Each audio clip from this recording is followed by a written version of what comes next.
Tonight, the death of a second U.S. Capitol Police officer is now suspected of being somehow connected with last week's siege on the building, the Capitol building. This officer reportedly took his life over the weekend, and our El Sogomonian has been speaking with an advocate for suicide prevention among first responders. She's here now live with us. Ella, what did that person say? He said that this is an epidemic, but now it's probably exacerbated by what we saw earlier last week, and that violence has transcended well past that day, January the 6th, that we will all remember for a long time to come. Flags are flying at half-staff for an officer killed while protecting lawmakers, and now for another who's believed to have died at his own hands while off duty.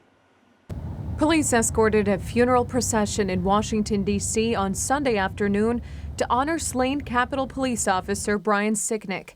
Officer Sicknick died on Thursday from his injuries after he was struck in the head with a fire extinguisher while trying to fight off a violent mob that descended at the U.S. Capitol. He, along with 4 other people, died. Now we are learning that friends and family are mourning the loss of another who served on the front line that day. Except 51-year-old Capitol Police officer Howard Liebengood reportedly took his own life. It's not clear whether his death was connected to Wednesday's events. Retired Walnut Creek Police Sergeant Michael Sugru is an advocate for first responders and suicide prevention. As a law enforcement officer, you are much more likely to die at your own hands than at the hands of another. And most people aren't aware of the actual numbers. This year so far, we've had 2 reported law enforcement suicides, and last year we actually had 173. The police union shared condolences for Officer Liebengood, saying he was a 15-year veteran of the USCP force who worked to protect the lives of the members of Congress, their staff, and all who serve at the U.S. Capitol. But Sugur says a stigma in the industry for admitting concerns over mental health may stand in the way of officers like Liebengood asking for the help they really need. We are simply people. We're human beings.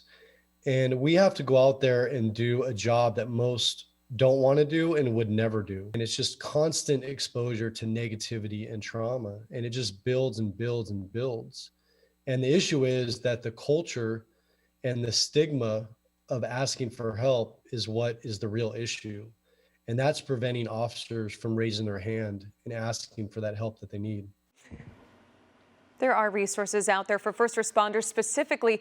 They can, of course, still call the National Lifeline 1-800-273-TALK or the COPLINE at 1-800-267-5463. They can also text BLUE to 741-741.